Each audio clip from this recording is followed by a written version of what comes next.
Hello everyone, it's day 2 of Simplify Your Life. Okay, so day 2 is not going to be the easiest of days. This is something that's extremely sensitive to most. I know that this is something that I've struggled with. It's one of my biggest things that I've tried to get over. I still continue to practice.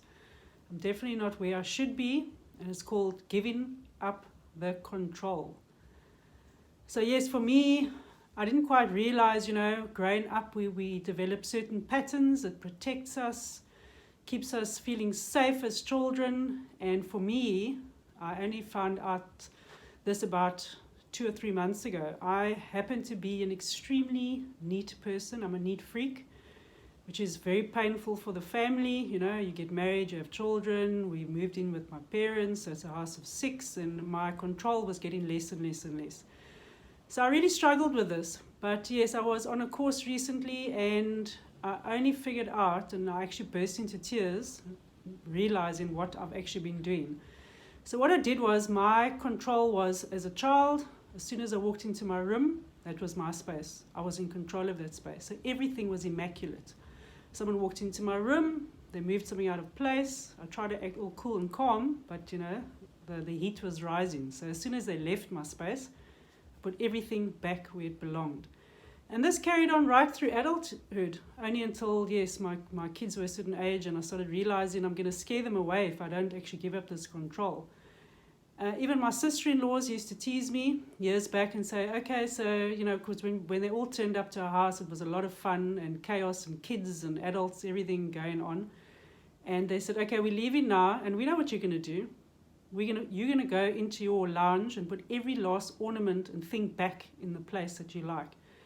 And it's true, and I still didn't click at that stage. And it's only now that I've realized that was how I kept my space, my mind right. It was, I'm in control. This is my space. Put everything back where it belongs. It manifests differently in everyone. I know also people like that struggle with anorexia and bulimia. They control their food. It's the one place they feel they can control their life, so they cut their food out. So everyone has their different struggle with how they control their lives and their situations, and often, yes, it comes from childhood. What did you do to feel safe, to feel comfortable? You're in control. So mine was the neat freak, and I've learned that, you've got to give it up. Everyone else is living their lives. You're stuck. You're worried about stuff that really is irrelevant. Let's be honest here.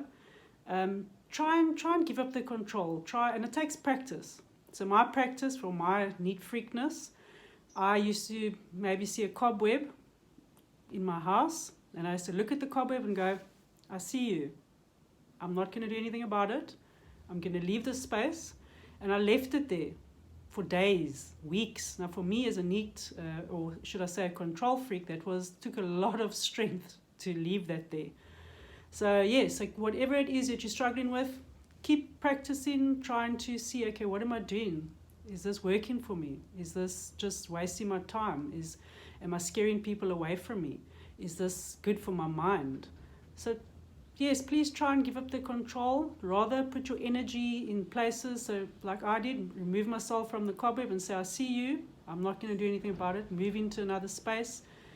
And your life gets easier and people want to be around you more often. So I know it's difficult, but I just want to say, please give up the control for things that are not moving you forward. So this is my message for day 2 of Simplify Your Life.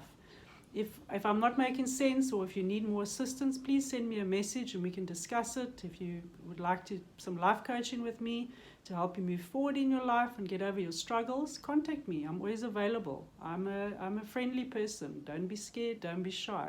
We can discuss it. Have an awesome day, and we'll speak soon. Speak again tomorrow. Bye.